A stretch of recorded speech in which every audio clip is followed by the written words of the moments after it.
నమస్కారం ఘంటారావానికి స్వాగతం. ముందుగా ప్రధాన అంశాలు. ఉగ్రవాదాన్ని ఆపకుంటే ప్రపంచ పటంలో లేకుండా చేస్తాం. పాకిస్తాన్కు భారత army chief Upendra Dwivedi warning.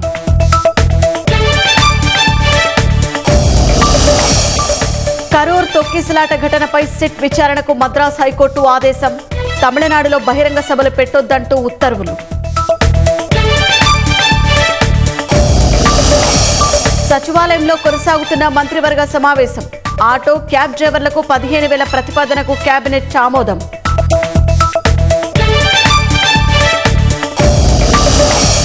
ఉత్తరాంధ్రలో వరద పరిస్థితులపై హోంమంత్రి అనిత ఆరా. లోతట్టు ప్రాంత ప్రజలను అప్రమత్తం చేయాలని నిర్దేశం.